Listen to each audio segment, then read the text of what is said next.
नमस्कार।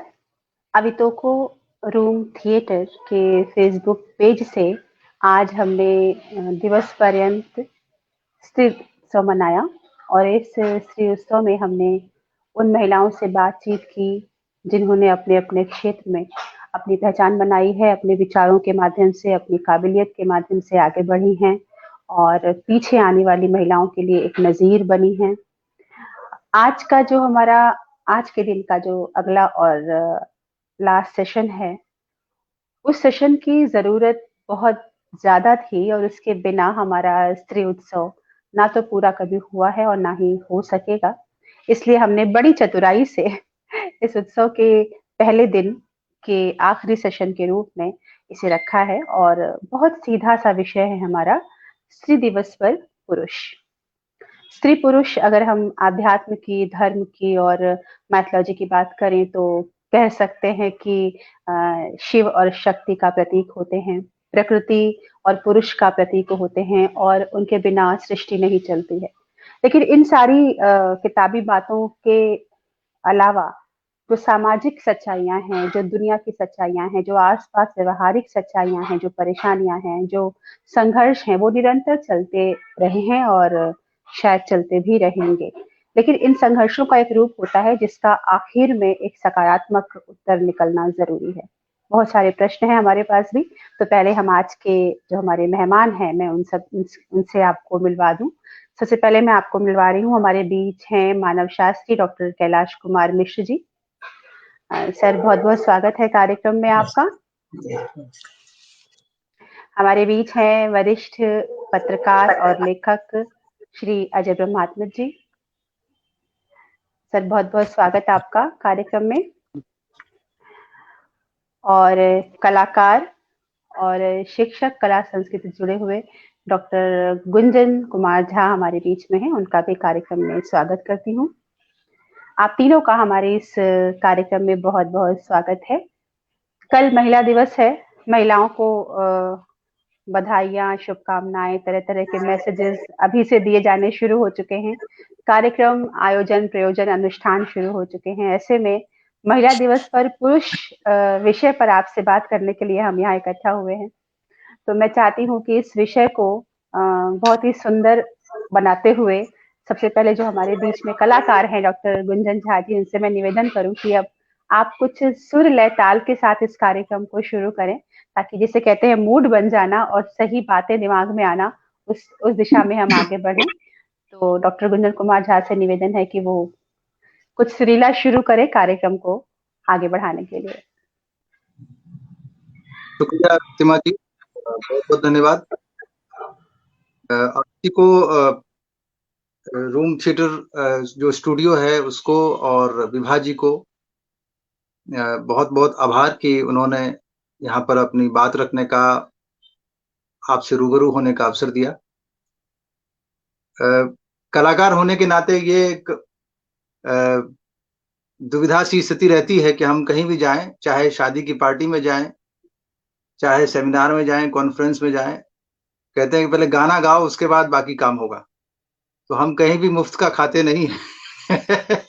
ना ही बोलते हैं, ना ही सुनते हैं, हमारा गाना होता है और ये हमारी खुशनसीबी है कि हम कुछ थोड़ा बहुत गा के या अपने सुर का रियाज़ करके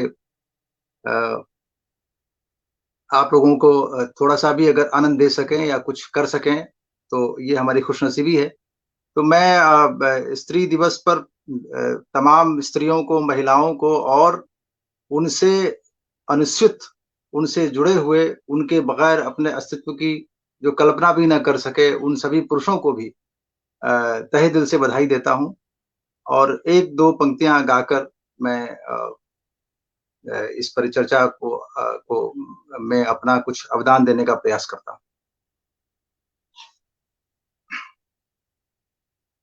एक गज़ल है, पता नहीं यहाँ साउंड कितना आएगा, बताइएगा अगर साउंड ज़्यादा लगेगा तो फिर उसको बंद कर देंगे बाकी इंस्ट्रूमेंट्स को।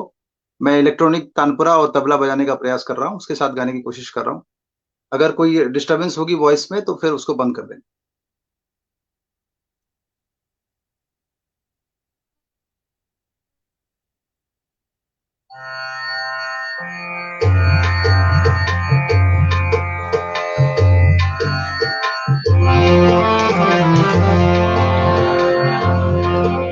गजल मूल रूप से मुन्नी बेगम ने गाया है, बांग्लादेश की गायिका है। इसे मैं कुछ करने की कोशिश कर रहा हूँ।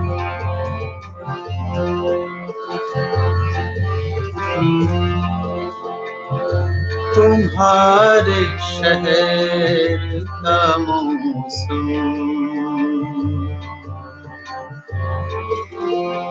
तुम्हारे शहर का मौसम बड़ा सुहाना लगे। तुम्हारे शहर का मौसम बड़ा सुहाना लगे। मैं एक शाम चुरा लूं, मैं एक शाम चुरा लूं, अगर बुरा न लगे। तुम्हारे शहर का मौसम बड़ा सुहाना लगे। आवाज आ रही है ठीक? जी जी बिल्कुल।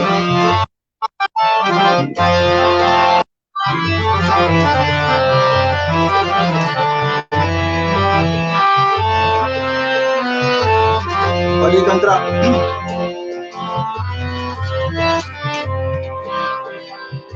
तुम्हारे बस में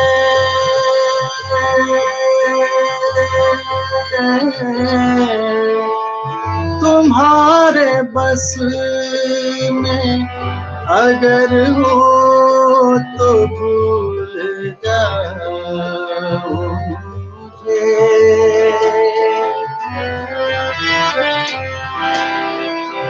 तुम्हारे बस में अगर हो तो भूल जाओ मुझे। तुम्हें बुलाने में शायद, तुम्हें बुलाने में शायद मुझे ज़माना लगे। तुम्हें बुलाने में शायद मुझे ज़माना लगे। मैं एक शाम चुरा लूं, अगर बुरा न लगे। और अंतिम शेर इस गजल का जो मेरा फेवरेट है, और मुझे पूरा यकीन है कि आप लोगों का भी को भी ये शेर बहुत दिल से पसंद आएगा। तो ये अंतिम शेर इस गजल का सुनिए।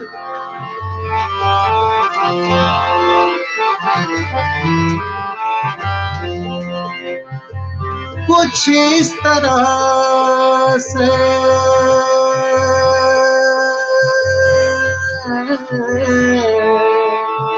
कुछ इस तरह से मेरे साथ बेवफाई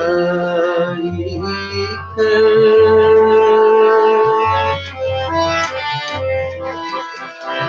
कुछ इस तरह से मेरे साथ बेवफाई कर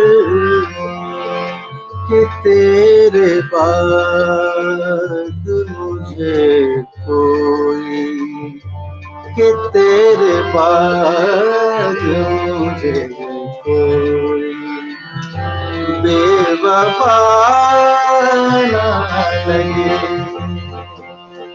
मैं एक शाम चुरा लूं, अगर बुरा न लगे। तुम्हारे शहर का मौसम बड़ा सुहाना लगे। थैंक यू, शुक्रिया। बहुत बहुत बहुत बहुत शुक्रिया आपका गुंजन जी, बहुत शुक्रिया। बहुत ही सुरीला आगाज आपने किया। और महिला दिवस पर पुरुषों के विचार जानने के लिए जब हम आए, तो जितना लगा कि रूखी शुरुआत कहीं ना हो, या लोगों को ऐसी आशंका या अंदेशा हो, लेकिन आपके गायन ने वो सारे अंदेशे खत्म कर दिए। और जब मैं आपके गाने को सुन रही थी, तो मैं सोच रही थी कि इस गाने को जब एक एंकर के रूप में मैं आगे बढ़ाऊंगी, तो इसको महिला दिवस से कैसे जोड़ूंगी इस गजल को। तो मुझे अचानक से याद आया कि जो आपकी गजल का दूसरा मिसरा है कि मैं एक शाम चुरा लूं अगर बुरा न लगे, तो मुझे लगा ये मिसरा बहुत सही है महिला दिवस पर को आगे बढ़ाने के लिए, हमारी बात हमारे मुद्दे पे आने के लिए। और वो बात ये है कि एक पुरुष होने के नाते, अपने अपने क्षेत्र के माहिर पुरुष होने के नाते, और तीन ऐसी अलग अलग विधाओं से और ऐसे कार्य क्षेत्र से जुड़े होने के नाते, जहां पर महिला अपना स्थान बनाने के लिए आज भी संघर्षरत है। कहीं ना कहीं आपने भी महसूस किया होगा कि हमारे समाज में महिलाएं अपने हक की बात भी कुछ ये सोचते हुए ही करती हैं कि कहीं बुरा न लगे। मैं एक शाम चुरा लूं अगर बुरा न लगे, मैं अपने हिस्से की जिंदगी जी लूं अगर बुरा न लगे, मैं अपने मन से गाना गा लूं, नाच लूं, सिनेमा में काम कर लूं, कुछ लिख लूं, कुछ पहन लूं, कुछ बोल दूं जो बुरा न लगे, समाज को बुरा न लगे, लोगों को बुरा न लगे, रूढ़ियों को बुरा न लगे। तो महिला का सारा जो कार्यकलाप है वो उसकी आधी एनर्जी इस बात में जाती है कि समाज को बुरा ना लगे, समाज उसके किए को खारिज ना करे, समाज उसे ये ना कहे कि हम बने बनाए ढांचे को तोड़ रहे हैं, हम बुरी महिलाएं हैं। और बुरा होना कोई नहीं चाहता। बहरहाल आपकी गजल से मैंने नारी दिवस को यूं जोड़ा है। और इस क्या जहां बात। जोड़ा है उसके बाद का जो सवाल उठता है वो मैं पहले डॉक्टर कैलाश कुमार मिश्रा जी से करना चाहती हूँ। आप मानव शास्त्री हैं, और आपने बहुत सा काम आदिवासी क्षेत्रों में भी किया है, जैसा कि मुझे मालूम चला है। आपने स्त्री पुरुष संबंधों की सामाजिक संरचना पर अध्ययन किया है। आपको क्या लगता है कैलाश सर कि हमारे समाज में 2021 में जब हम महिला दिवस मनाने की तैयारी नहीं कर चुके हैं, बल्कि आयोजन शुरू भी कर चुके हैं, सामाजिक धरातल पर एक महिला अपने हक के लिए और समाज के डर से आगे बढ़ने के लिए कितना तैयार है, और कितना कुछ बदलाव आया है आपके हिसाब से?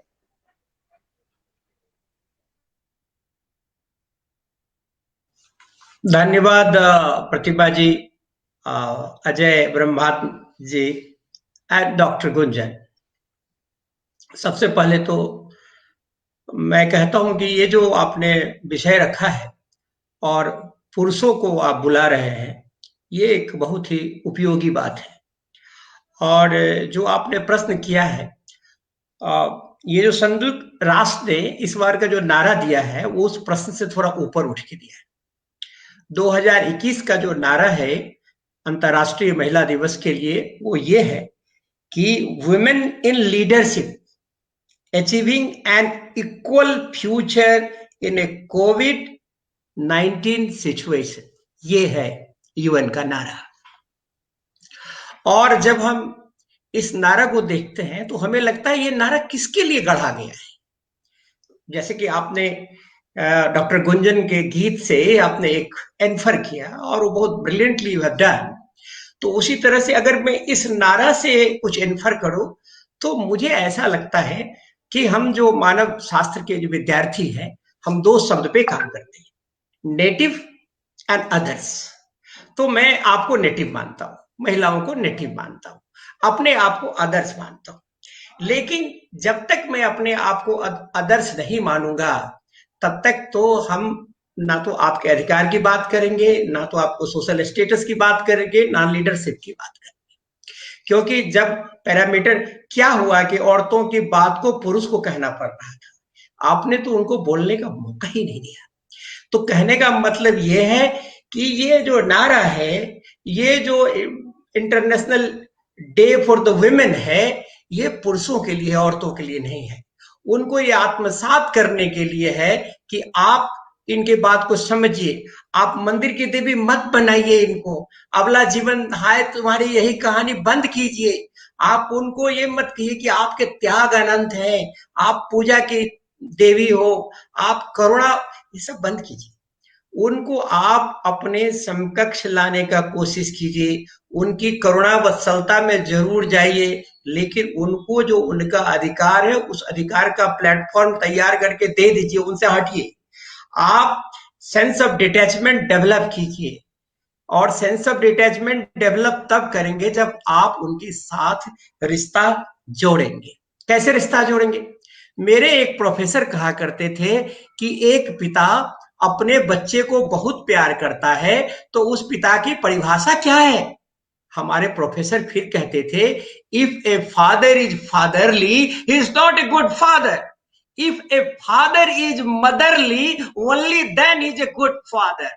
तो आपको मदरली फादर बनना पड़ेगा, आपको मदरली मैन बनना पड़ेगा।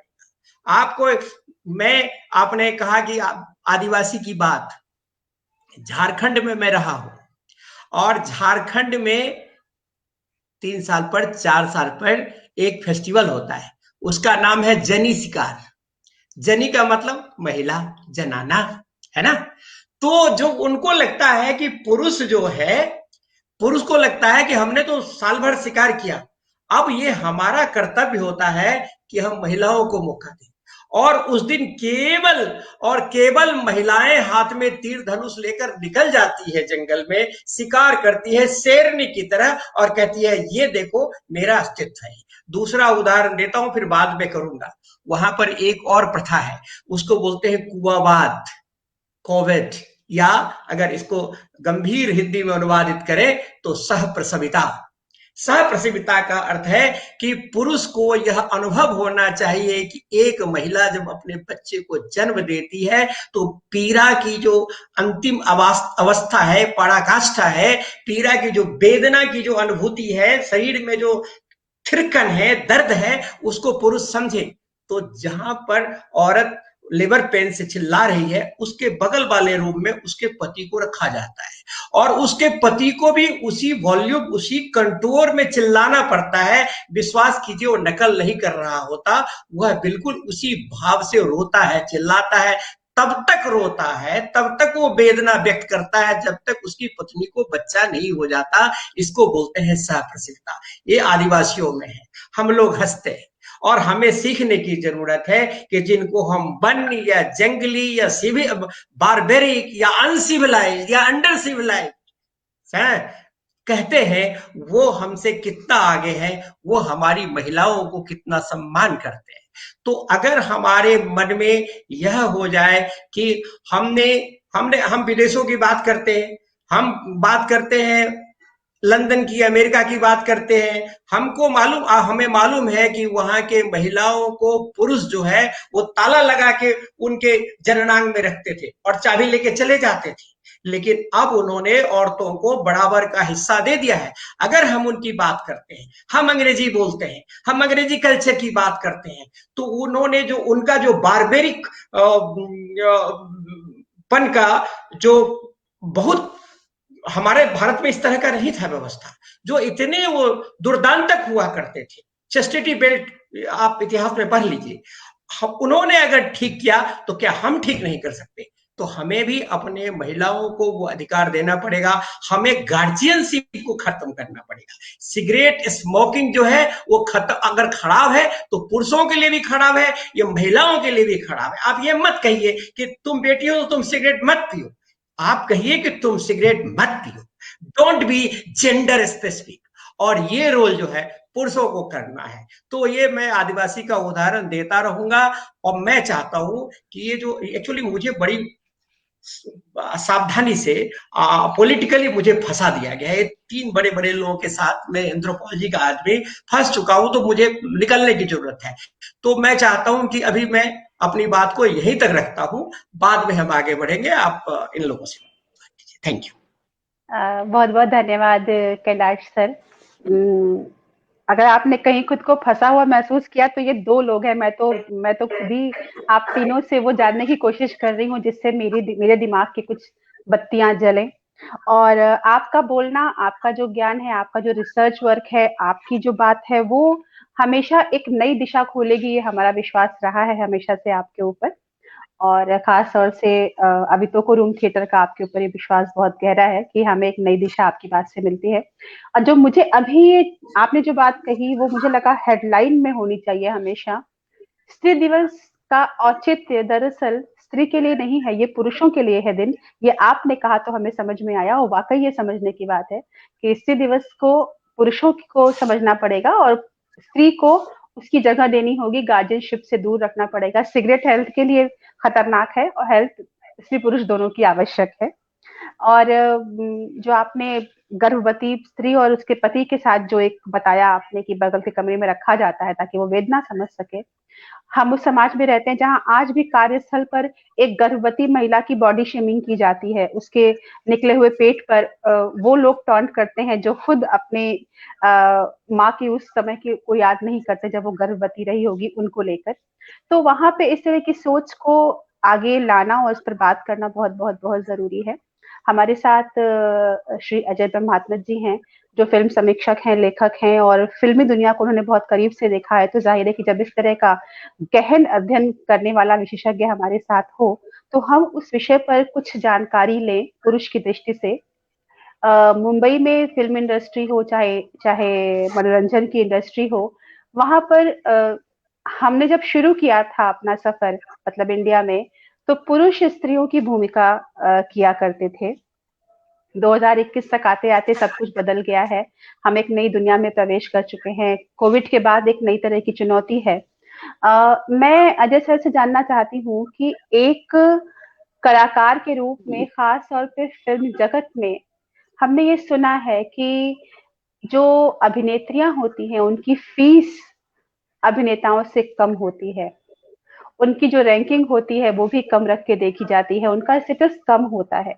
क्या ये जेंडर की कुछ असमानता है जो फिल्म जगत में चल रही है, या इसका कुछ और इसकी कोई और वजह है? क्या इसका काबिलियत से कोई रिश्ता है या जेंडर से कोई रिश्ता है? अजय सर। नमस्ते आप सभी को, कैलाश जी और गुंजन और प्रतिमा। ये सवाल काफी पिछले 5-6 सालों से ज्यादा उभर के आया है, पारिश्रमिक वाला मसला। और इसमें अगर हिस्टोरिकली देखें और थोड़ा सा अनबायस्ड होके देखें या ज्यादा प्रो होके न देखें, तो एक तो बाजार है जो सबसे बड़ा फैक्टर है। और हिंदी सिनेमा का जो इतिहास या भारतीय सिनेमा का जो इतिहास रहा है, उस इतिहास में चूंकि भारतीय समाज ही पुरुष केंद्रित है, तो उसका असर फिल्मों पर भी है और फिल्म भी पुरुष केंद्रित है। और जब हम सिनेमा का इतिहास पढ़ते पढ़ाते भी हैं, तो हम स्टार के थ्रू, film star, actor film star, male film star के जरिए ही पढ़ाते हैं कि इस पीरियड में ये एक्टर एक्टिव थे, इस पीरियड में, इस डिकेड में ये लोग एक्टिव थे। महिलाओं के नाम भी कम लिए जाते हैं।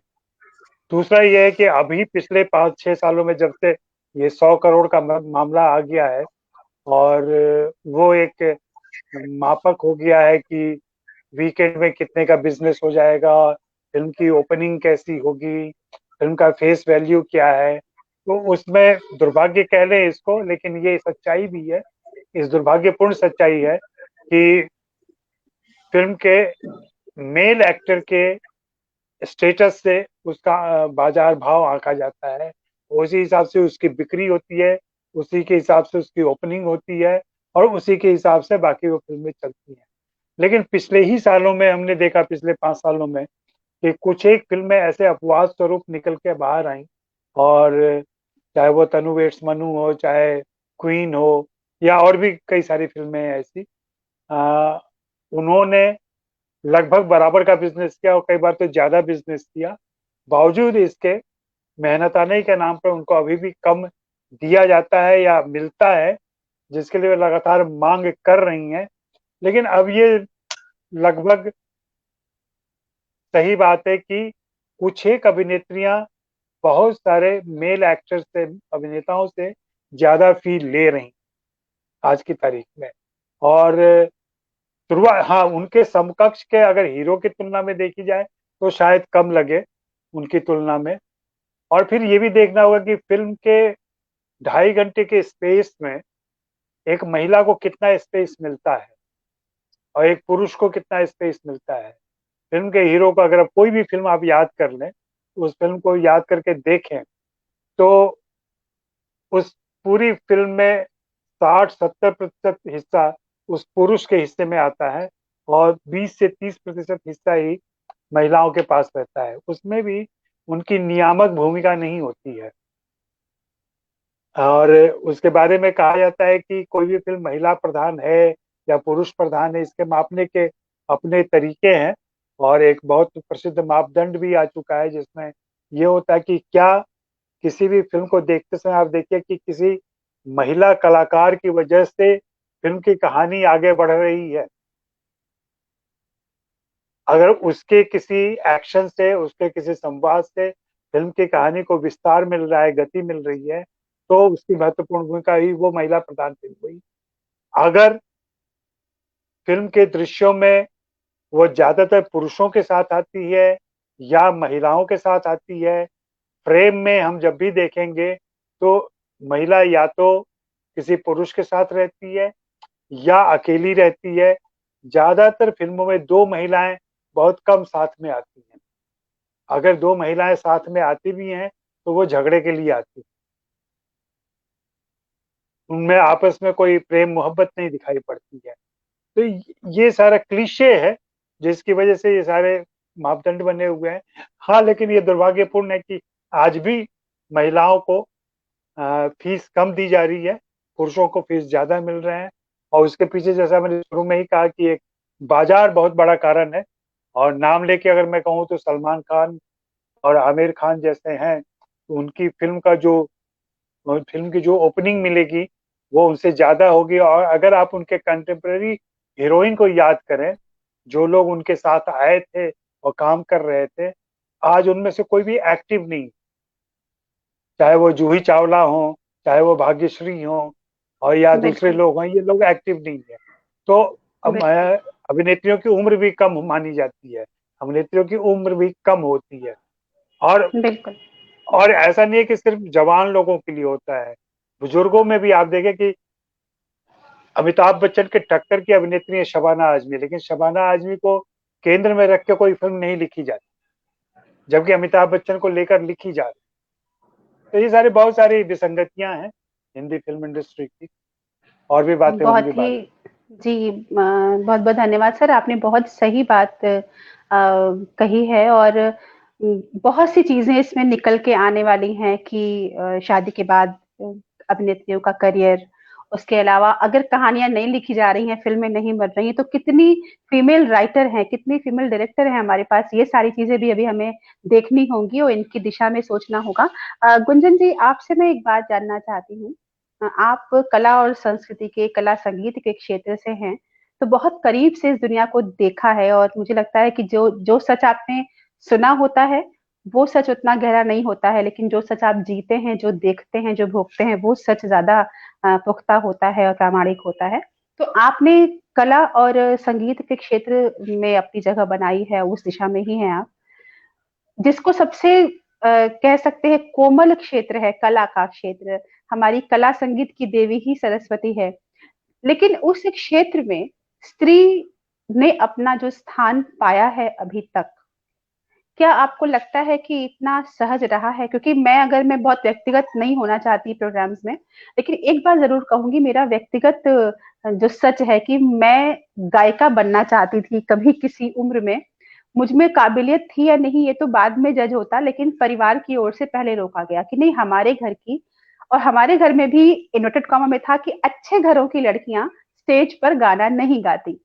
तो आपसे मैं ये कटु प्रश्न है ज़रूर, लेकिन पूछूँगी कि आपका क्या अनुभव रहा है कि इस क्षेत्र में गायन, वादन, नृत्य खास तौर पे, अभिनय, इन सब में स्त्रियाँ आज 2021 में कितनी स्वतंत्र हैं आने के लिए और कितना सामाजिक बाध्यता आज भी उनको पालन करनी पड़ती है, अपने सपने छोड़ने पड़ते हैं इस क्षेत्र में आने के लिए?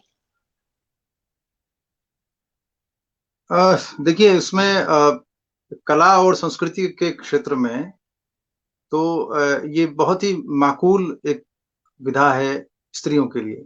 माना गया है पारंपरिक दृष्टि से, जो स्त्रियों का विरोध दूसरी विधाओं में, दूसरी जगहों पे, दूसरे प्रोफेशंस में स्त्रियों की जो स्थिति है, उससे कला और संस्कृति के क्षेत्र में जब आप प्रोफेशनली उसे अपना लेते हैं, तब उतनी खराब स्थिति नहीं है। लेकिन शुरुआती दौर में जब आप उसको प्रोफेशनली अपनाने का प्रयास करते हैं, तब पारिवारिक स्तर पे बहुत सारी उसमें दिक्कतें आती हैं, जिसका एक उदाहरण आपने दिया। और ये दिक्कत जो है वो कला के क्षेत्र में लड़कों के साथ भी रहती है। मतलब लड़कों को भी कह दिया जाता है कि भाई ये जो है वो गाना बजाना नहीं गाते। कई ऐसे हैं जो कहते हैं कि भाई गाना गाना चाहते थे, या मेरी हारमोनियम सीखने की बड़ी इच्छा थी, या मैं भी कुछ बजाना चाहता था, लेकिन घर वालों ने नहीं करने दिया, कहा कि तुमको आईएएस बनना है।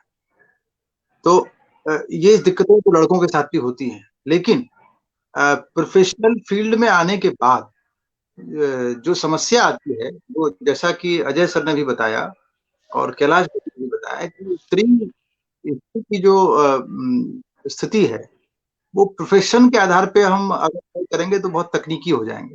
दरअसल स्त्री की जो स्थिति है वो हमें सामाजिक मायनों में ही उसको परिभाषित करना पड़ेगा और उसी में उसका हल ढूंढना पड़ेगा। मसलन अगर कोई स्त्री गायिका बनती है, मान लीजिए कि शास्त्रीय गायिका ही बनती है, तो शास्त्रीय गायन गाने के लिए, राग कहीं स्टेज पर राग गाने के लिए आपको राग का रियाज करना पड़ता है, रेगुलर करना पड़ता है। जैसे स्पोर्ट्स होता है ना, मैंने कोई रेसलर है तो उसको मुक्केबाजी कर रही है तो उसको प्रैक्टिस करनी पड़ेगी। कोई ये नहीं कह सकता कि शौक था जी मुक्केबाजी का तो एथलेटिक्स में चैंपियन बन गए, ऐसा नहीं हो सकता। उसी तरह गाने में आप शौकिया गा करके बहुत बड़े फिल्मी गायक बन सकते हैं, बहुत बड़े लाइट म्यूजिशियन बन सकते हैं, एंटरटेनर बन सकते हैं, मगर अगर आपको राग गाना है, रागदारी करनी है, तो आपको सीखना भी पड़ेगा और रियाज भी करना पड़ेगा। आप देखिए कि स्त्री और पुरुष में क्या फर्क पड़ जाएगा। स्त्री ने भी सीखा, पुरुष ने भी सीखा। सीखने के दौरान जो संघर्ष उन्होंने अपने पारिवारिक स्तर पे की वो अलग बात है। अब सीखने के बाद अब शादी हो गई दोनों की, दो दाम्पत्य जीवन आ गए। अब पुरुष के पास पूरा पूरा का पूरा समय है कि वो रियाज भी कर सकता है और अपना काम भी कर सकता है, और वो अपना प्रोफेशनल जो हित है उसका, उसकी ओर अब आगे बढ़ सकता है। अब वो स्त्री के ऊपर, स्त्री भी मान लीजिए गायिका है या गायन उसने किया है, तो अब सारा दबाव उसके ऊपर आ जाए कि अब बच्चे भी है, चाहिए, परिवार बढ़ाना है, और बच्चों को तुम संभालोगी क्योंकि तुम स्त्री हो, खाना भी उसको बनाना है। अब वो रियाज कहाँ से करेगी, रियाज का समय कहाँ से लाएगी। तो ये इस तरह की जो व्यवहारिक चुनौतियां हैं वो स्त्री के साथ कला के क्षेत्र में गुंजन जी, मैं है। एक चीज आपको बताऊंगी, मेरा व्यक्तिगत ही अनुभव है ये भी कि मैं किसी का नाम नहीं लूंगी और ना ही इंगित करूंगी कि मेरे बाद से वो वहां तक पहुंचे कोई। मैं जिस शहर से आती हूँ वो कला संगीत का शहर है, बनारस। बहुत से लोगों को मैंने ऐसा देखा कि शादी होती है, दोनों ही संगीतकार हैं और रियाजी संगीतकार हैं, दोनों स्टेज शोज कर रहे हैं, और प्रेम विवाह हुआ या अरेंज मैरिज हुई, शादी हुई, तो शादी होने के बाद से ही अंदर ये अपने पहले से मालूम है बाय डिफॉल्ट कि वो लड़की जिसने रियाज किया है, जो स्टेज पे नाम कमा चुकी है, जो बहुत कुछ कर चुकी है, शादी के बाद उसको करियर छोड़ना ही होगा, क्योंकि उसे परमिशन नहीं है उन्हीं घरों से जिन घरों में संगीत ही व्यवसाय है। तो ये भी एक बहुत अजीबोगरीब है। हालांकि आपने बात बिल्कुल सही कही कि सामाजिक तरह से ही इसको देखना पड़ेगा। जी, आप कुछ कहना चाह रहे गुंजन जी? हाँ, मैं दरअसल यही कहना चाह रहा था कि ये जो एक श्लोक है ना, जो बहुत बार बार हम इसका इस्तेमाल करते हैं, मनुस्मृति का जो श्लोक है, यत्र नार्यस्तु पूज्यन्ते रमन्ति तत्र देवता, सारा का सारा जो वो यही है। इसी इसी इसी श्लोक से हमें दिखता है कि कहाँ हजारों साल की जो यातनाएं स्त्रियों को दी जाती हैं, वो यही श्लोक दे दे करके दी गई हैं। कैलाश भाई जी ने कहा था कि इसको देवी मत बनाओ। ये जो देवता वाला जो कॉन्सेप्ट है ना, पूरा देवी और देवता वाला, इसी में महिलाओं की हजारों साल की जो गुलामी है, जो उनका शोषण है, वो इन्हीं श्लोकों के भीतर छुपा हुआ है। तो अगर आपको स्त्रियों आप कौन होते हैं आगे बढ़ाने वाले? अगर स्त्रियों को आगे बढ़ना है तो उनको इस तरह के प्रपंचों से, जो पुरुषों ने हजारों साल में उनको ये कह करके कि तुम देवी हो, अब तुम देवी हो तो तुम त्याग करोगी, बच्चे पालोगी, तुम ही खाना बनाओगी, तुम ही कपड़े सुखाओगी, तुम रियाज भी कर सकती हो, वो तो अति मानवीय हो गई ना। तो वो तो कुछ, मैं तो पुरुष हूँ, मैं तो बेचारा हूँ, मैं तो अदर्स हूँ, नहीं हो सब कुछ। बिल्कुल। तो ये कह कर ऐसा भर दिया जाता है कि वो बेचारी उसमें, मैं उसी में उसकी जिंदगी गुजर जाती है। उस स्त्री जी, को इससे आगे बढ़ना, निकलना आडंबर से। बिल्कुल। कुंदन जी, एक शेर मुझे याद आ गया, और वो इस बात पे बहुत सटीक बैठता है कि मुझको ईसा बना दिया तुमने, अब शिकायत भी की नहीं जाती। तो ईसा बनने का, देवी बनने की का एक ये भी मूल्य होता है कि अब आप तो त्यागमयी हैं और देवी हैं, आपके पैरों के नीचे जन्नत है, तो अब तो कुछ कह ही नहीं जी सकते किसी के लिए। बहुत ही कमाल का शिकंजा बुना गया है। बुना किसने है ये कैलाश सर बता पाएंगे, क्योंकि उन्होंने उस विषय को, उस क्षेत्र को का अध्ययन किया है। कैलाश सर साहब से मैं एक बात जानना चाहती थी। अभी कुछ दिन पहले एक वीडियो वायरल हुआ था, जिसमें एक बच्ची, वो बाहर का वीडियो था किसी और देश का, एक बच्ची वो कहीं पढ़ रही है, अब्राहम लिंकन का लिखा हुआ कोई लेख है या कोई लेसन है, और वो माँ से पूछती है, उसमें लिखा है कि आदमी ये करते हैं, आदमी ने ये बनाया, मैन। तो वो माँ से पूछती है कि ये आदमी ने बनाया, ये क्यों लिखा जाता है, क्या महिला कुछ नहीं बनाती? मतलब एक कॉमन जेंडर जब हम यूज करते हैं तो मेन यूज करते हैं, वहां पे पुरुष यूज करते हैं, आदमी ऐसे करता है। आदमी और जान, मतलब एक जो कॉमन जेंडर है वो पुरुष के रूप में है। तो एक मानव शास्त्री होने के नाते ये जो हमारी सोच है, जो माइंडसेट है, ये किस दिशा में इंगित करती है, और क्या इसका महिला के सामाजिक स्थिति से कोई संबंध है? अगर हाँ, तो इससे कैसे निपटा जाए? रणनीति क्या बनाई जाए कि इससे हम आगे निकल सके, कि हमें श्रेय नहीं दिया जाता, हमें एक उस जगह पे रखा नहीं जाता। जी। मैं आपको बता दूं कि अंग्रेजी में मानव शास्त्र ने और मानवाधिकार ने मानवों के लिए मैन वर्ड का लिखना बंद कर दिया है। वो अब ह्यूमन लिखते हैं। अगर आप मॉडर्न टेन का अंग्रेजी पढ़ें तो मैन प्रोहिबिटेड है, और यह उचित ही प्रोहिबिटेड है, क्योंकि उससे यह लगता है कि हम पुरुष की बात कर रहे हैं। एक बात। दूसरी बात कि हम जो सोशल साइंस और लिटरेचर वाले लोग हैं, वो रूथलेस रिसर्च से डरते हैं। जो अभी अजय सर बता रहे थे, वो बहुत गंभीर समस्या है। उस समस्या पर आप 2-4 दिन घंटों बात करवा सकती हैं। वो गंभीर समस्या इसीलिए है कि ये पुरुषवाद जो है, पेट्रियार्की जिसको बोलते हैं अंग्रेजी में, इसने महिलाओं को इतना सीजनड, इतना परफेक्टेड कर दिया है। मेरी माँ को लगता है कि मेरे पिताजी चले गए, अब उसका जीवन बेकार है। मेरी माँ ने प्याज छोड़ दिया, लहसुन छोड़ दिया, बाहर का साबुन लगाना छोड़ दी, रंगीन कपड़े पहनने छोड़ दिए, दो बिस्तर से ज्यादा उसके पास नहीं होने चाहिए। उसने वह कोई भी अन्न जिसको खाने से मेरी माँ को ऊर्जा मिले, उसको त्याग कर दिया।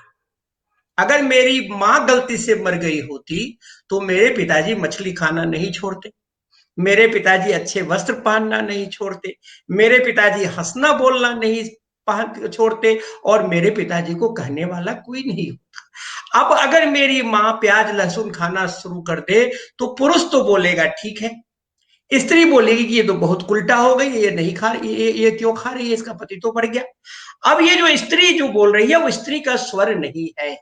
उस स्वर को इतना बढ़िया से कंडीशनिंग कर गया है, स्ट्रक्चरिंग बना दिया है पुरुषों ने, कि वो स्त्री जो है पुरुष की बात बोल रही है, पुरुष की बात जो है स्त्री बोल रही है। मैं जो आपको लिटरेचर की बात कर रहा हूं, मान लीजिए 10,000 पेज, मैं अंग्रेजी का उदाहरण दूंगा, ज्यादा आसान होगा। 10,000 पेज को आप डिजिटाइज कर दीजिए, किसी कहानी को ले लीजिए अननोइंगली, और उसमें आप देखिए कि मेन कैरेक्टर कौन है, सेंट्रल कैरेक्टर कौन है, ही शब्द कितने बार आया है, सी शब्द कितने बार आया है, विलेनियस कैरेक्टर कौन है, आइडियल कैरेक्टर कौन है, पावरफुल कैरेक्टर कौन है। तो आपको लगेगा conditionally, universally all those characters are shaped by the man. और आपको इंटरेस्टिंग लगेगा कि जब आप गीताश्री सुन रही हैं, जब आप महिला जो जो लेखिका है उनको भी अगर आप सेगमेंटाइज करेंगे, डिजिटाइज करेंगे, तो उनमें भी जो कैरेक्टराइजेशन है उसमें वुमेन डेंजर का जो सिचुएशन है वो 60% जाता है कि नहीं। अब जो आप फिल्मी दुनिया की बात कर रहे हैं, ज्यादा पैसा देने का, अजय साहब ने कहा कि 70% मेल रोल करता है। अगर उस नेटवर्क को, अगर स्टोरी राइटिंग की उस ट्रेडिशंस में अगर वो वुमेन सेंट्रिक हो जाए, वो बहुत बड़े सोशियोलॉजिस्ट हुआ करते थे, उनका नाम था बेकोफेन, और बेकोफेन ने एक थियरी बनाई जिसको बोलते हैं 10 मेट्रिचा। 10 मेट्रिचा में बोलते हैं कि फैमिली को सबसे पहले सही ढंग से व्यवस्थित करने के लिए औरतों ने सोचा, मां ने, मेट्रिचा मतलब मां ने सोचा, और उस तरह से परिवार का निर्माण हुआ। अगर हम उन कथाओं को कंडीशनिंग करके अगर जो पुरुषवाद है उसको हम तोड़े, हम बहुत बात कहते हैं औरतों के बारे में, तो पुरुष तो चुप रहता है, औरतें आ जाती है हमसे लड़ने के लिए कि आप हम कैलाश जी आप कौन होते हैं हमारे व्यवस्था में बोलने वाले। अभी सरकार ने कहा कि ठीक है, कानून लॉ ने कह दिया, सुप्रीम कोर्ट ने कह दिया, भारतीय संविधान ने कह दिया, लोकसभा राज्यसभा ने पारित कर दिया कि पिता के चल और अचल संपत्ति में लड़की का भी उतना ही हिस्सा मिलेगा जितना लड़के का मिलेगा। अब वो इमोशनली ब्लैकमेल करने की बात होती है, तुम अपने भाई बहन से रिश्ता नहीं रखना चाहती हो, तुम अपने गांव से डिटैच होना चाहती हो, तो तुम अपना रिस्पॉन्सिबिलिटी नहीं, इसका मतलब you don't love your father, you don't love your brother, you don't love your mother. तो आप उसको इस तरह से, अरे बेटा को जिस तरह से रिस्पॉन्सिबिलिटी है बेटी भी ले लेगी, उसको बराबर हक देने में क्यों? अगर आपने बेटों में प्रॉपर्टी को भी बांटा है तो बेटियों में भी बांट दीजिए। तो इस तरह की जो बात जो हमने मेंटल कंडीशनिंग की है, उस कंडीशनिंग को आपको कहीं ना कहीं तोड़ने की जरूरत है। और जब आप उसको, मैं आपको बताता हूं, आदिवासी का एक बहुत अच्छा उदाहरण दे रहा हूं। मैं दिल्ली यूनिवर्सिटी में पढ़ता था, झारखंड का मेरा एक दोस्त था, वो आईएएस ऑफिसर बन गया। मैंने उसको पूछा कि भैया तू आईएएस ऑफिसर बन गया, अब कितना तुमको दहेज मिलेगा? क्योंकि मैं उत्तर बिहार का था, मैं देखता था लोगों को बैल की तरह कैसे पुरुषों को बेचा जा रहा है। उसने कहा क्या बात करते हैं कैलाश जी, दहेज? मैं तो एक लड़की को ला रहा हूं, मैं इकोनॉमिक एंटिटी को ला रहा हूं, मैं दहेज कैसे लूंगा? मैं तो उस लड़की के पिता को 3 सुअर दूंगा, उनको मैं 4 घड़ा हाड़ी दूंगा, उनको 2 बैल दूंगा, है ना, और तब मैं उस लड़की को लाऊंगा, क्योंकि वो लड़की हमारे घर के लिए एक इकोनॉमिक एंटिटी है। वह केवल देह से नहीं आ रही है, वो हमारे यहाँ काम भी तो करेगी। उसका माता पिता तो और उसका माता पिता को कभी हो रही है। लड़की तो लड़की के माता पिता, लड़की के मामा को भी, मातूल जिसको बोलते हैं, मामा को भी कंपनसेशन दिया जाता है लड़कों की तरह से। लड़की का यह वैल्यूएशन हमारा तथाकथित, जिसको आप असभ्य, बारबरिक, जंगली जाति जनजाति कहते हैं, उनमें इतनी बड़ी मान्यता है। लेकिन हम जो अपने आप को बड़ा विद्वान, बड़ा काबिल, बड़ा समझदार, अच्छे कपड़े पहनने वाले, 5 स्टार पे चलने वाले लोग हैं, जो पढ़े लिखे लोग हैं, हम कहते हैं हम उस बात को नहीं समझ पा रहे। हमें केवल पुरुषों को यह समझना पड़ेगा कि आपने जो अपना छद्म बिठाया, हम लड़कियों, मेरा बेटा इंग्लिश ऑनर्स कर रहा है दिल्ली यूनिवर्सिटी, हमें 1-2 महिलाओं ने कहा कि कैलाश जी ये तो आपकी मानता है कि आप अपने बेटे को इंग्लिश ऑनर्स करवा रहे हैं। बोले क्यों? लोग तो आजकल बेटा अगर कमजोर भी होता है तो बलजोरी उसको मेडिकल में, इंजीनियरिंग में और कहीं कहीं पर एडमिशन करवा देते हैं, नहीं कुछ हुआ तो बायोलॉजिकल साइंसेस करवा दो। ये हिंदी, मैथिली, इंग्लिश तो ये लड़कियों का विषय है, क्योंकि माता पिता उन पे खर्चा करना नहीं चाहता है। ये जो कंडीशनिंग है, जो आप महिला दिवस पे पुरुषों को ये कसम लेना पड़ेगा कि नहीं, अगर मार्स में जाकर के अभी जा रहा है और जो बिडेन को कहना पड़ रहा है कि अमेरिकन बोर्न जो इंडियंस हो, तुम अमेरिका को रूल कर रहे हो, किसको कह रहा है? एक लड़की को कह रहा है। किसको कह रहा है? कमला हैरिस को कह रहा है। हम उसको इंडिकेटर्स क्यों नहीं मानते? हम पुरुषों को ये बात मानने में प्रॉब्लम क्या है? लड़कियों को क्यों कहना पड़ता है? मेरी माँ पढ़ी लिखी नहीं है, किसी तरह से 3 किलोमीटर में अपना नाम लिखती है सिंधुलाई, लेकिन मेरी माँ कहती है कि अरे ये जो कहते हो कि लड़कियों को लोकसभा में या राज्यसभा के सीट में रिजर्वेशन देना चाहिए, रिजर्वेशन मत दो। मैंने फिर माँ से पूछा फिर क्या दे? मेरी माँ ने कहा कि 540 सीट पुरुषों का है, 540 सीट लड़कियों का कर दो, डबल कर दो। जितना जितना एसपी पुरुष है उतना एसपी महिलाओं को बनाओ, let them deal the case. मेरी माँ बहुत बड़ी बात कह गई। 49 पॉइंट समथिंग परसेंट आबादी को आप ऐसे थोड़ी कर दीजिएगा 31% दे दो, 20% दे दो, ये कर दो, महिला ये कर दो। तो आपको ये देखना पड़ेगा, ये जो अभी जो हम लोग बात करें कि इतना परसेंट दे दो, ये कर दो, ये एक नया पॉलिटिक्स है कि लड़कियों का कॉलेज बना दो, लड़कियों का स्कूल बना दो, लड़कियों की यूनिवर्सिटी बना दो। ये तो आप उसको दूर कर, कोई लड़कियों का स्कूल नहीं होना चाहिए, लड़कों और लड़कियों को एक तरह का बनाइए, एक एटमोस्फेयर में रखिए।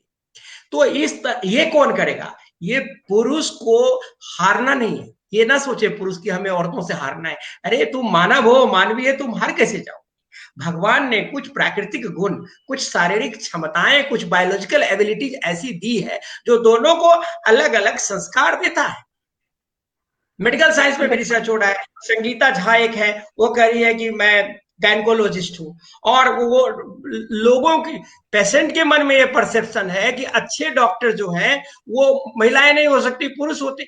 अभी मैं कल एक डेटाबेस पढ़ रहा था, उस डेटाबेस में पता चला कि दुनिया के अंदर जो बेहतरीन गायनकोलॉजिस्ट है वो मेल्स है। ये क्या है भाई? That means you are not giving equal opportunities to the women. उसमें आप अपने मेंटल कंडीशनिंग में आप ये मान के चलते हो, ये औरतों के मन में भी डाल औरतों के मन में भी डाल देते हो कि नहीं करना है। तो ये जो महिला दिवस जो आपने रखा है, आपको उस दिवस में करना पड़ेगा। साहित्य में रिसर्च की सबसे ज्यादा जरूरत है। हिंदी साहित्य वाले रिसर्च करें और देखिए कि कहाँ कहानियों में क्या दिक्कत करते हैं कि लड़कों को ज्यादा पैसा मिलता है, लड़कियों को अगर मान लीजिए आपकी कहानी 50% ऐसे हो जाए जिसमें मेल कैरेक्टर जो है वो पीछे छट जाए, फीमेल कैरेक्टर आगे बढ़ जाए, तो स्वाभाविक है लड़कियों को भी आधा ही मिलेगा। विदेशों में ऐसा होने लगा है। विदेशों में 40 साल की लड़कियां सुपरस्टार रहती है, 42 साल की लड़कियां सुपरस्टार होती है। आप जानती हैं उन कैरेक्टर्स को, अजय साहब जानते हैं उस कैरेक्टर। तो अगर वो प्ले कर सकती है इंडिया में, इंडियन ब्यूटी के बारे में तो कहा जाता है कि इनके जो चेहरे में झुर्री और ये सब जो है उनसे बहुत ज्यादा एज में होता है। इनके स्किन का जो टेक्सचर है वो टेक्सचर उनसे बहुत ज्यादा टफ होता है। If your texture is tough, you R a beautiful lady. तो हमें ये जो परसेप्शन है, you have to change that, those perception. ये बच्चों को सोचने की जरूरत है। जी कैलाश सर, आपकी सारी बातें सुनते हुए जो बहुत ही आप रूट लेवल पे बोल रहे थे, मुझे अचानक एक और बात याद आई कि हम उस समाज में रह रहे हैं आज भी कि अगर बगल में कोई कार गुजरती है और कार की ड्राइविंग सीट पर कोई महिला बैठी होती है, तो जो बगल से पुरुष निकल रहा होता है अपनी कार लेकर, वो उसको बहुत हिकारत से देखता है। उसको लगता है कि ये तो कहीं ठोकने ही वाली है, क्योंकि महिला तो अच्छी ड्राइवर भी नहीं हो सकती है। और या तो अगर महिला अपनी गाड़ी लेकर ओवरटेक करती है पुरुष की गाड़ी को, तो पुरुष का ईगो कहीं हर्ट होता है। और मैं आप तीनों के सामने ये बोलने का साहस कर रही हूँ क्योंकि आप तीनों ही बहुत समझदार और संतुलित लोग हैं। आपको पता है कि यही है जमीनी हकीकत। मैं अजय सर की तरफ फिर आ रही हूँ। वो फिल्म समीक्षक हैं, लेखक हैं, लेकिन इस बार मैंने उनके लिए कुछ अलग सोचा है पूछने के लिए।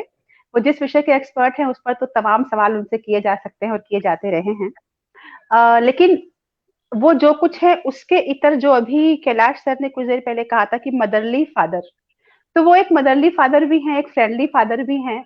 और उस समाज में जहां पर मुखाग्नि देने के लिए बेटा ही चाहिए होता है, बेटे के लिए इंसान किसी भी हद तक जा सकता है, वहां वो दो प्यारी बेटियों के पिता हैं। जमीनी हकीकत कहते हैं ना कि चैरिटी अपने घर से शुरू होती है, एग्जाम्पल्स अपने घर से शुरू होते हैं, पर उपदेश कुशल बहुतेरे तो सभी हैं, लेकिन आपने स्वयं क्या किया ये बहुत बड़ी बात है।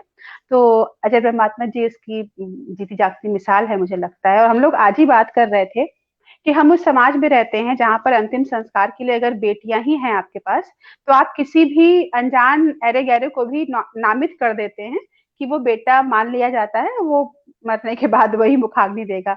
इतनी रूढ़ है हमारी रूढ़ियां। वहां पर बेटियों का पिता होना कितनी जिम्मेदारी की बात है। और संस्कार की जब बात आती है, बराबर की परवरिश की बात आती है, तो किस तरह से एक पिता सोचता है, मैं अजय सर से जानना चाहती हूँ। मुझे नहीं मालूम कि ये सवाल उनसे आज तक कभी किसी ने किया है कि नहीं किया है, मैं कर रही हूँ क्योंकि मुझे लगता है कि महिला दिवस पर ये सवाल बहुत जरूरी है उनसे पूछना। अजय सर। नहीं, इसमें मैं शायद उतना योग्य व्यक्ति नहीं हूँ इसके लिए, क्योंकि मेरी दोनों बेटियां हैं। अगर एक बेटी और एक बेटा रहता तब मैं बताता कि दोनों में क्या फर्क है, दोनों कैसे ट्रीट होते हैं, क्या होते हैं। तो हम दोनों जैसे रहते हैं पति पत्नी, बच्चों को वैसे ही पूरी आज़ादी मिली हुई है। और मैं तो हमेशा कहता हूँ कि वो मुझे बताती है कि क्या कर रहे हैं, तो पूछती नहीं है कि ये करना है। तो ये शुरू से फैसला लेने का उनको पूरी आज़ादी मिली हुई है। कोई भी फैसला लें, वो कोई भी निर्णय लें, क्या पढ़ाई करनी है, क्या नहीं करना है, किससे मिलना है, कहाँ जाना है, किससे दोस्ती करनी है, किससे नहीं करनी है, इसमें किसी प्रकार का कोई कोई शर्त कभी नहीं लगाई गई हमारी तरफ से भी या विभाग की तरफ से भी। तो मुझे लगता है कि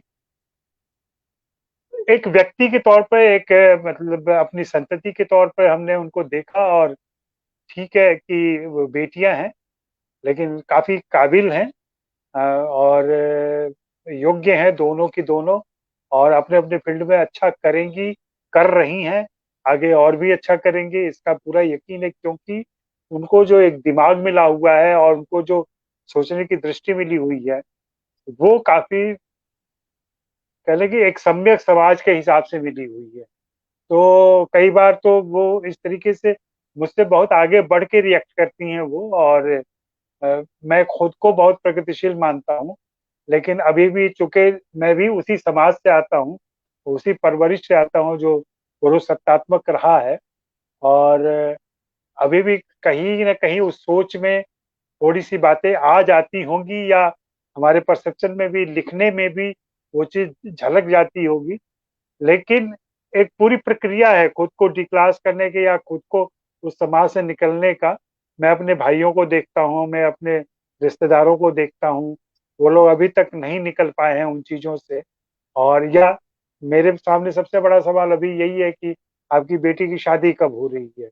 अब ये एक पिता के लिए इतना बुरा सवाल है मेरे सामने पूछना, एक 28-29 साल की लड़की से कि शादी, मैं कौन होता हूँ उसकी शादी तय करने वाला या करवाने वाला। और हमेशा से रहा, जब हमने तो, और ऐसा लोग जानते हैं कि जब हमने खुद ही किसी अरेंज मैरिज में विवाह नहीं किया और न किसी के कहने में रहे, तो क्यों हमारे बच्चे हमारे कहने में रहें। और हमारे उससे और कहना भी नहीं है, कहने में रहने की बात तो तब आती है जब हम कहना चाहते हो, हम तो कहना भी नहीं चाहते। मुझे नहीं लगता कि इस तरह की कोई दिक्कत मुझे कभी हुई कि ये बेटियां हैं, इनको कैसे पाला जाए, इनको कैसे। एक चीज मैंने शुरू से, मैं तमाम जो जिनकी बेटियां बड़ी हो रही हैं और जो लोग अपनी बेटियों के लिए परेशान होते हैं, उनको मैं हमेशा कहता हूँ कि जो आपके बेटियों के दोस्त हों, आप उनसे मिलें, उनको बुलाएं, उनके साथ बैठें, उनके साथ बातें करें। और कहीं भी पर्देदारी जैसी स्थितियां ना बने तो ज़्यादा बेहतर है। और एक बात महेश भट्ट ने बहुत पहले कहा था मुझे, मुझे हमेशा याद आता है। मैं हमेशा अपने उन सारे दोस्तों को कहता हूँ जिनकी लड़कियां हैं, कि अपनी बेटियों के बॉयफ्रेंड से कभी प्रतियोगिता मत करना। तो बेटियों के बॉयफ्रेंड से कभी भिड़ने की ज़रूरत नहीं है, और ना लड़ने की ज़रूरत है, ना उनको नीचा दिखाने की ज़रूरत है, ना उनसे टकराने की ज़रूरत है। उनकी इज़्ज़त करना सीखिए तो आपको बहुत सारी समस्याएँ ऐसे भी सुलझ जाएँगी। समस्या वहाँ शुरू होती है जब आपके लगता है कि आपकी बेटी के जीवन में एक दूसरा पुरुष आ गया है, जो उतना ही इम्पोर्टेंट है, उतना ही, बल्कि आपसे ज़्यादा इम्पोर्टेंट है वो। तो फिर बात आपको बुरी लगनी। ये महेश भट्ट की कई बातें हैं, उनके परिवार में हमने देखा है इस चीज़ को, जिस तरीके से वे खुद बिंदास जीते हैं और खुलेआम उनकी ज़िंदगी रही है, खुली किताब की तरह। तो बहुत सारी ऐसी चीज़ें हैं जो मुझे लगता है कि समय पर अगर आप बच्चों को समझदार कर लें और उनको बता दें। जैसे मेरे परिवार में, अब शायद बहुत सारे लोगों को बात अच्छी ना लगे, लेकिन जैसे ड्रिंक लेने की ही बात है, तो कहीं से कोई पाबंदी नहीं है किसी पर ड्रिंक लेने की। स्मोकिंग चूंकि स्वास्थ्य के लिए हानिकारक है, ड्रिंकिंग भी अगर एक्सेस हो, आदत हो तब हानिकारक है, लेकिन हम जैसा जानते हैं कि सिगरेट की आदत लग जाती है, शराब आदत नहीं बनती है। शराब आप हम शौक से ले सकते हैं। तो मेरे यहाँ वो भी आज़ादी रही है शुरू से। तो मुझे नहीं लगता, मैंने किसी प्रकार की पाबंदी रखी ही नहीं और हो ही नहीं सकती थी मेरे घर में तो। और खास करके जो मैंने शुरू में ही कहा कि अगर मेरे पास भी मतलब एक बेटा होता, एक बेटी होती, और तब मेरे व्यवहार में अगर फर्क दिखाई पड़ता है तब मैं समझ पाता। हाँ, जो मेरी तरफ से जो भी कड़ाई कह लें या जो कभी कभी डांट डपट, वो दोनों को इक्वली मिला है और दोनों को बराबर तरीके से मिला है। उसमें ये देख के नहीं कि तुम, कभी भी शायद मैंने नहीं कहा कि तुम बेटी हो तो तुमको ऐसा नहीं करना चाहिए, और बेटा होता तो उसको आजादी मिली होती, ऐसा कभी नहीं हुआ मेरे ख्याल से। मेरी जानकारी, मेरे होशो हवास में तो नहीं हुआ है। अनजाने में कहीं वो पुरुष वाला दिमाग काम करता रहा हो, कभी हुआ हो तो ये अलग बात है। जी बहुत बहुत धन्यवाद सर। बेहद संवेदनशील सवाल मैंने किया था, मुझे मालूम है, लेकिन इतनी ईमानदारी से आपने जवाब दिया जिसकी आज जरूरत थी। एक पिता को इतना ईमानदार होना, और जो कि मैंने कहा आपकी मदरली फादर है, फ्रेंडली फादर है, तो उसका ये स्वीकार करना इतनी ईमानदारी से कि कहीं ना कहीं पुरुष हावी हो सकता है अनजाने में ही सही, ये बहुत बड़ी बात है। और आपने कहा कि आपने जो बेटियों को अपने सोच और दिमाग दे दिया है वो उससे निर्णय करती हैं, और एक पिता का अपनी बेटियों के लिए इससे बड़ा उपहार क्या होगा कि उसने बेटियों को खुला दिमाग दिया है, और वो खुले दिमाग से कुछ भी फैसला कर सकती हैं, और उस पर आपको भरोसा है उन फैसलों पर। और वो सारी चीजें जो बाहर गलत मान ली जाती हैं क्योंकि बच्चे छुपाते हैं माता पिता से, वो सब कुछ आप एक दूसरे के साथ साझा कर सकते हैं। शायद इससे सुंदर पिता और संतान का रिश्ता हो ही नहीं सकता। तो मुझे लगा था कि आपका जो ये रूप है, जो जो जो व्यक्तिगत आपको जानते हैं वो जानते हैं, एक प्राउड फादर का, वो भी हम साझा करें आज विमेंस डे के मौके पे हमारे प्रोग्राम में। क्योंकि कहने को तो भाषण लोग दहेज के खिलाफ देते हैं, मगर अपने बेटों की शादी में दहेज लेते भी हैं। तो जिसने कहा कभी नहीं मगर उसने वो आदर्श जिया, तो मैंने कहा कि आपसे ये बात जरूर पूछूं मैं। तो बहुत बहुत धन्यवाद। और बेटी की शादी, वाकई जिस तरह से बेटियों को आपने बड़ा किया है, वो अपना निर्णय सबसे बेहतर ले सकती हैं, और आप साथ हैं, ये बहुत बड़ी बात है। गुंजन जी, आपसे एक सवाल करूंगी, प्रोग्राम का समय खत्म हो रहा है, तो मैं एक सवाल करके फिर एक लास्ट राउंड लूंगी। आपसे एक सवाल मुझे ये करना है कि आपने अपने आसपास जो स्त्रियां देखी हैं, घर परिवार समाज कहीं कहीं भी, आपको क्या लगता है कि वो, आपने अभी कहा कि प्रोफेशन से नहीं आंकना चाहिए स्त्री को, उसके सामाजिक जो समीकरण है उससे ही स्त्री का ऊपर नीचे जो स्थान बनता है समाज में वो होता है। लेकिन प्रोफेशन, अभी कैलाश सर ने कहा भी, कुछ कमेंट्स भी आए कि डॉक्टर अगर है स्त्री तब भी हम ये मानते हैं कि जो महिला डॉक्टर होगी वो कम योग्य होगी, महिला इंजीनियर कम योग्य होगी, महिला ड्राइवर कम योग्य होगी। तो आपके हिसाब से प्रोफेशन को चुनने का और प्रोफेशन में खुद को सही साबित करने का अभी कितना अवसर है समाज में स्त्रियों के पास, संगीत और संगीत के अलावा भी, अगर आप बताना चाहें तो। जी, पहली बात और तो मैं एक जो बात और बता दूं कि हर पिता अजय ब्रह्मात्मा जी जैसा नहीं होता। हमारे यहाँ शादी में मतलब पिता की आजादी की आखिरी हद ये होती है कि तुम चाहे जो करो, लेकिन शादी जहां मैं कहूंगा वहीं करनी होगी। तो जहां पे जीवन साथी चुनने का भी उसको हक नहीं है, प्रोफेशन चुनने के लिए कितना अधिकार उसको मिलता है? जी, इसका जो जब जब अंग्रेजों के को आजादी से ठीक पहले, मतलब जब आजादी का संघर्ष किया जा रहा था, तो 19वीं 20वीं शताब्दी के शुरू में जो जागरण काल हमारे यहाँ हुआ, तो उसमें स्त्रियों की दशा को सुधारने के जो प्रयास किए गए, उसमें सबसे जो मुख्य बात यही थी कि वो शिक्षा के ऊपर जोर दे रहे थे सभी, कि जब स्त्री कोई शिक्षित होगी तब वो चीजों को समझ पाएगी। अब हमारे यहाँ जो है, मैं समझता हूँ कि एक तो मैंने बताया, मैं इशारा कर रहा था ईश्वर की देवी वाला जो मसला है कि आप देवी बना के उसको रखना चाहते हैं और उससे तमाम चीजें आप करवाते हैं।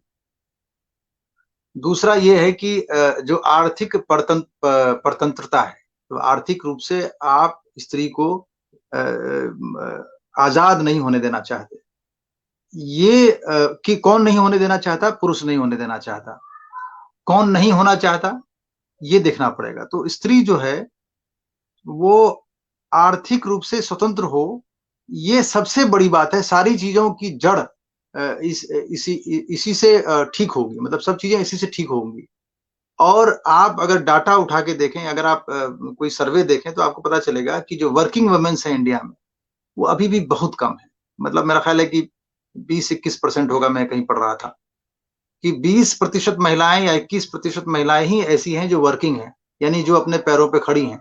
बाकी बाकी 80% लगभग महिलाएं जो हैं वो गृहिणी हैं, हाउसवाइफ हैं। जैसे बड़े गर्व से कहते हैं ना, आपकी मम्मी क्या करती हैं या आपके फला क्या करते हैं, तो बड़े गर्व से कहते हैं कि हाउसवाइफ हैं या गृहिणी हैं। मैं समझता हूं कि इसको भी तोड़ने की जरूरत है। जब तक स्त्री ये हाउसवाइफ का तमगा लेके रहेगी, गृहिणी गृहिणी का तमगा लेके रहेगी, वो अपने संपूर्ण रूप में स्त्री नहीं हो सकती। और एक और बात मैं इसमें जोड़ना चाहूंगा, आपको लगेगा कि एक आर्टिस्ट हो करके पता नहीं कैसे उत्तर आधुनिक बात कर रहे हैं, मगर सच ये है, और शायद इससे कैलाश भाई जी और अजय सर भी थोड़ा बहुत इत्तेफाक रखें, कि जो हमारा विवाह सिस्टम है, इसमें बहुत बड़ा झोल है। यही विवाह सिस्टम जो है स्त्री को पूरी जिंदगी के लिए चक्कर-घन्नी में घुमा देता है। शादी होगी तो स्त्री उठ के कहाँ जाएगी? पति के घर जाएगी, पुरुष के घर जाएगी। फिर जब घर जाएगी तो पिता उसको अपनी संपत्ति से कोई हिस्सा नहीं देगा, क्योंकि अगर मांग लिया तो फिर वो परिवार में बुरा हो जाएगा। उसको अपने अब भाई से रिलेशन रखना है, अपनी भाभी से रिलेशन रखना है। और चूंकि ये संपत्ति वाला मसला क्लियर नहीं है, तो इसलिए दहेज पूरी तरह से खत्म नहीं हो रहा। मैं उनमें से नहीं हूं कि दहेज दहेज चिल्लाता रहूं कि बस दहेज को खूब गालियां देना शुरू कर दूं। गलती दहेज में नहीं है, गलती दहेज जो लिया जा रहा है और उससे जो अपराध उत्पन्न हो रहे हैं, दहेज के कारण जो हत्याएं हो रही हैं, उसमें है। अगर दहेज के मूल में जाएंगे तो आपको ये देखना पड़ेगा कि क्या स्त्री को उसका जो वाजिब हक है उसके पिता के द्वारा दिया जाने वाला, वो दिया जा रहा है क्या? तो ये दहेज शुरू ही इसलिए हुआ कि पिता चाहता था कि उसकी पितृसत्ता बनी रहे, तो वो पहले ही उसको सब अपना दे दुआ करके अपना उसको अपने परिवार से कन्यादान कर दिया उसका। उसके बाद बात खत्म हो गई, उसकी जिम्मेदारी उसकी खत्म हो गई वहां पे। तो ये इसको संशोधित करने की जरूरत है, इसको परिवर्तित करने की जरूरत है, तभी जाकर के जो है कोई स्त्री को हम सही रूप में स्वतंत्र बना पाएंगे। एक दो बातें और दिमाग में आ रही हैं। एक तो ये देखिए, गर्ल्स स्कूल, ये गर्ल्स कॉलेज, क्या एक स्त्री गर्ल्स स्कूल में पढ़ करके क्या आपको लगता है कि किसी स्त्री का संपूर्ण विकास हो जाएगा? बिना पुरुष के वो जो सबसे सही उम्र है पुरुष के जीवन में आने का, उस उम्र में वो अकेली रह रही है। उसका कोई लड़कों से उसकी मित्रता नहीं है, लड़कों से उसकी बातचीत नहीं है। लड़के अकेले रह रहे हैं, बॉयज स्कूल में अलग रह रहे हैं। कॉलेज तो चलिए बॉयज नहीं है, लेकिन गर्ल्स कॉलेज बहुत सारे हैं। एक गर्ल्स कॉलेज में पढ़ करके लड़की से आप ये उम्मीद रखते हैं कि वो गर्ल्स कॉलेज से जो ही बाहर निकलेगी तो पूरी दुनिया का सामना करने के लिए तैयार हो जाएगी? एक कल्पना कीजिए, एक लड़की ने किसी स्कूल से गर्ल्स स्कूल से 12वीं पास की, फिर वो किसी गार्गी में, वो कमला नेहरू में और भारती कॉलेज में जाके उसने ग्रेजुएशन कर लिया, और उसके बाद आपने ये मान लिया कि उसके व्यक्तित्व का पूरा विकास हो गया, वो पुरुषों के इस समाज में, इस दुनिया में सभी तरह की चुनौतियों का सामना करने के लिए तैयार है? बिल्कुल नहीं। इस सिस्टम को बदलना पड़ेगा। जब तक ये सिस्टम नहीं बदलेगा, यही हम अपने अंतर्राष्ट्रीय महिला दिवस पे ऐसे इकट्ठे हुआ करेंगे और इस तरह के बतरस रिया करेंगे, जब तक ये सिस्टम नहीं बदलेगा। बहुत सही, बहुत ही सटीक बात आपने कही है गुंजन जी। और गर्ल्स बॉयज स्कूल की अवधारणा जो है वो आपको शुरू से ही अलग है ये सिखा देती है, और उसके बाद हम जिंदगी भर दो अलग अलग खाने में खड़े होकर एक दूसरे से लड़ते रहते हैं, और हम सोचते हैं कि आखिर ये नींव पड़ी कहाँ से। तो यहाँ से पड़ी जिसका जिक्र गुंजन जी ने किया। बहुत संवेदनशील मुद्दा है और बहुत सारी चीजें हैं जो निकल के सामने आती हैं, और अच्छी बात यह है कि उसमें खुले दिमाग के लोगों की तादाद भी बढ़ी है जो खुल के इस पर बात करते हैं और अपने हिस्से का जो उनका कर्तव्य है इस विसंगति को दूर करने का, उसको निभाते भी हैं। प्रोग्राम को अब खत्म करना है मुझे, तो बहुत सारी चीजें पूछने को बाकी हैं। इसके बावजूद मैं चाहती हूँ आखिर में आप तीनों जिस जिस विषय के विशेषज्ञ हैं उस पर आप अपनी संक्षिप्त टिप्पणी और जो हमारा विषय है महिला दिवस पर पुरुष, यानी आपके विचार, वो हमें दें। पहले मैं कैलाश कुमार मिश्रा जी से अनुरोध कर रही हूँ कि आप अपना सारांश में अपनी जो बात है वो यहाँ पे रखें प्रोग्राम के आखिर में। देखिए, एक लाइफ एग्जाम्पल देता हूं। जिस देश में 75 साल तक होम साइंस महिलाओं का विषय बना रहा है, आप कल्पना कर सकते हैं? यह जो हमारे कुरिकुलम बनाने वाले जो तथाकथित जो विद्वान लोग हैं, शैक्षणिक जगत से जुड़े हुए लोग हैं, उन्होंने 72 साल तक होम साइंस को महिलाओं का विषय बना के रखा। अब 4 साल पहले उसको जेंडर के जंजीर से मुक्त किया गया है। तो आप समझ सकते हैं हम कहां हैं। दूसरी बात है, पुरुषों को रिस्पॉन्सिबिलिटी शेयर करने की कला को स्वीकार करना होगा। भाई, तुम नौकरी करने जाते हो, तुम्हारी बीवी नौकरी करने जाती है, तो आप घर पे आ गए, आपको सारी चीज बीवी बना के दे, घर पे बहन काम करेगी, भाई नहीं काम करेगा। कोई लड़का बदमाशी कर रहा है, बड़ा हो रहा है, केयरिंग नहीं कर रहा है, तो माँ कहती है कि इसकी शादी करा देंगे, ठीक हो जाएगा। उसको ठीक करने की सारी जिम्मेदारी लड़की को है क्या? तो आपको अपने बच्चों में ये संस्कार भरने की जरूरत है कि महिलाओं का काम भी पुरुष किया करे, पुरुष की काम भी महिलाएं किया करें। जब तक पुरुषों के मन में शेयर रिस्पॉन्सिबिलिटी नहीं होगी, जो अजय सर ने एक बात कहा, वो जो देखिए, आप अपने संतान से, लड़का हो या लड़की, माता पिता जो है वो सेक्सुअली इमोशनली अटैच्ड होता है। दे टच योर बॉडी, और जब वो जो बॉडी की टचिंग होती है, इसलिए माँ को अपनी बहू से लड़ाई होती है, क्योंकि उसको लगता है कि उनके अधिकार क्षेत्र में कोई लड़की आ गई है। पिता को भी ये चीज हो सकता है, लेकिन जो उनका जो पुरुषवाद है, उन्होंने उस पुरुषवाद को कहा कि तुम दूर रहो, you have no role play in my affairs, let me treat my daughters as good as sons, let them have freedom to take the decision। तो सबसे पहले जो सबसे महत्वपूर्ण चीज है वह कि पुरुषों में रिस्पॉन्सिबिलिटी शेयर करने की का गुण होना चाहिए। हर एक पुरुष को सलाद बनाने से लेके बढ़िया खाना, आयरन करना और वॉशिंग मशीन में कपड़ा धोने की कला आनी चाहिए। पुरुषों को सब्जी लाने की कला आनी चाहिए। छोटी छोटी बातें होती है, स्मॉल इज ब्यूटीफुल। और अगर आप इस तरह से करेंगे, उसको सेंस ऑफ बिलोंगिंग आएगा कि ये काम केवल मेरी बीवी का नहीं है।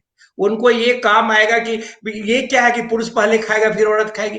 तो इस तरह की छोटी छोटी बातों से जो हम ये ले सकते हैं, लेसन ले सकते हैं, इक्वल अपॉर्चुनिटी की बात करते हैं। ये बात सही है कि पिता जो है लड़के लड़कियों में अंतर नहीं करते, लेकिन माएँ करती है। माँ करती है, उसमें माँ की गलती नहीं है, पुरुष ने स्ट्रक्चरिंग ऐसी की हुई है। तो हमें उस स्ट्रक्चरिंग को ठीक करनी है, और दोनों को, पुरुष को ये सोचना है कि हमें वो सारे काम करना है जो हमारी बहन करती है, हमारी माँ करती है और हमारी बीवी करती है। अगर उनके पास ये सेंस हो जाएगा तो एक सम्यक समाज बन सकता है। और तब हम कह सकते हैं कि लीडरशिप में, देखिए, ये जो मैंने आपको कहा कि 2021 का जो नारा है वो महिलाओं को लीडरशिप में आगे बढ़ाना है, जिससे कोविड लाइक पेंडेमिक को वो फेस कर पाए और समाज को कहे, look we are the leaders. Leaders मतलब gender specific, women, feminine power. तो वो तब होगा जब पुरुष जो है उनकी बात को शेयर करे, उनके इमोशंस को शेयर करे, उनके काम को शेयर करे, और इसी से हो सकता है। Sharing is the USP. यही कहना है। बिल्कुल, बहुत बहुत धन्यवाद कैलाश सर। और मैं अजय ब्रह्मात्मा सर की तरफ से आ रही हूँ कि वो अपनी बात को यहाँ पे संक्षेप में प्रस्तुत करें। मैं इतना ही कहूँगा, पिछले 25 सालों में जब से मैं हूँ इंडस्ट्री में एक्टिव, तब से मैं देख रहा हूँ कि महिलाओं की भूमिका काफ़ी बढ़ गई है और वो काफ़ी आगे आ चुकी हैं। और इधर तो महिलाएं प्रोडक्शन में उतर रही हैं।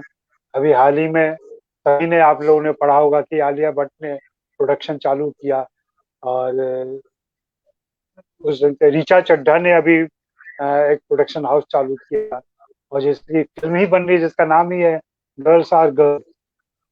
तो लड़कियां लड़कियां ही रहें, गर्ल्स विल बी गर्ल्स। और ये अपने आप में बहुत ही इम्पोर्टेंट फैसला है।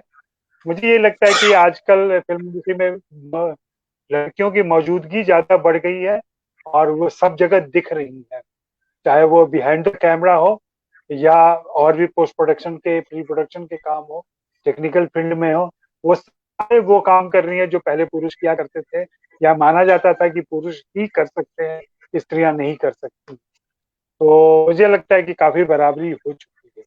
जी, अरे प्रतिमा कहीं चली गई। चलिए मैं ही रिक्वेस्ट कर देता हूँ, गुंजन जी आप बताइए, बात खत्म करें हम लोग। जी जी जी।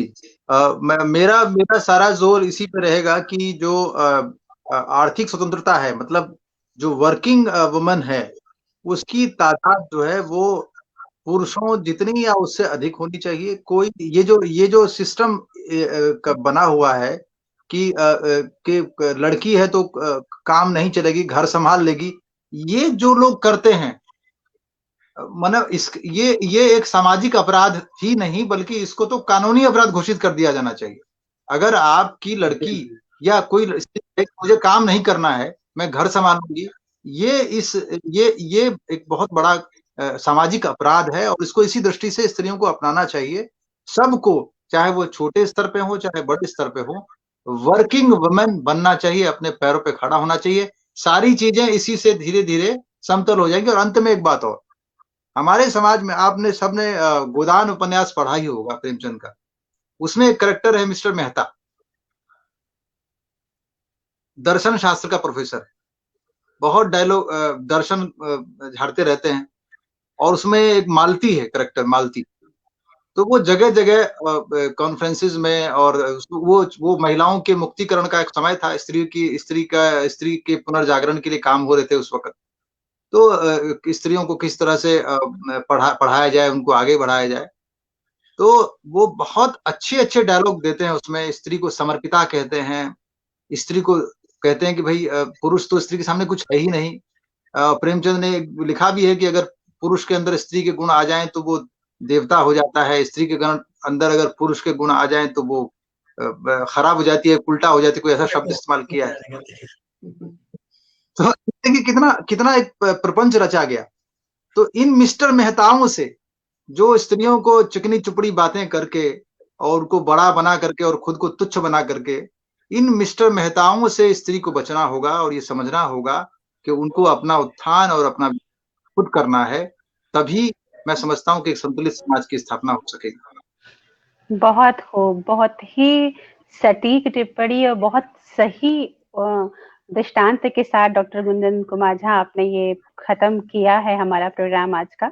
और ये जो आपने आखिर में जो मेहताओं की बात की है, वो उसकी जो खूबसूरती है, उसकी जो सार्थकता है, वो उस गजल से कम नहीं है जो आप गाते हैं, उस संगीत से कम नहीं है। तो बहुत बहुत धन्यवाद। मैं आज स्त्री दिवस पर पुरुष इस विषय के औचित्य को लेकर सोच रही थी। फिर इस प्रोग्राम के दौरान ही मुझे एक नई दृष्टि मिली कि स्त्री दिवस का औचित्य दरअसल पुरुषों के लिए होना चाहिए। तो मैं इसके लिए कैलाश कुमार मिश्रा सर को बहुत बहुत धन्यवाद देती हूँ। मैं बहुत बहुत धन्यवाद दे रही हूँ अजय ब्रह्मात्मज सर को, क्योंकि वो जिस क्षेत्र के विशेषज्ञ हैं वहां पर स्त्रियों की स्थिति आज भी थोड़ी शोचनीय बनी हुई है, उसे और आगे जाने की जरूरत है। जो बाजार में स्त्रियों के नाम पर धन कमा के उसका सही भुगतान नहीं हो पाए अगर स्त्री को, तो ये स्थिति सुधरने की आवश्यकता है। और गुंजन जी आपका बहुत बहुत बहुत धन्यवाद, क्योंकि कला और संगीत जैसे संवेदनशील क्षेत्र में होते हुए भी स्त्रियों के प्रति जो कुछ भी ऐसा हो रहा है जो नहीं होना चाहिए, उस पर आपकी जो दृष्टि है उसको हम सलाम करते हैं। आप तीनों का बहुत बहुत धन्यवाद। और जैसा आपने कहा, बतरस हम लेते रहेंगे। अगर हम सचमुच जमीन पर काम नहीं करेंगे तो हमारी ये कामना है कि हम महिला दिवस पर केवल चर्चाएं ना करें, परिचर्चाएं ना करें, बेकार का समय ना जाया करें, बतरस ना लें, जमीनी कुछ काम करें, ताकि आने वाले कुछ एक सालों में इस तरह के आयोजनों की या इस तरह के औचित्य को पूछने की आवश्यकता ना रहे। बहुत बहुत धन्यवाद आप तीनों का। और दर्शकों का बहुत बहुत धन्यवाद जो हमें देखते रहे और टिप्पणी करते रहे। आप तीनों फेसबुक पर टिप्पणियां देख सकते हैं और अपनी तरफ से चाहें तो उसका जवाब भी लिख सकते हैं। फिलहाल बहुत बहुत धन्यवाद।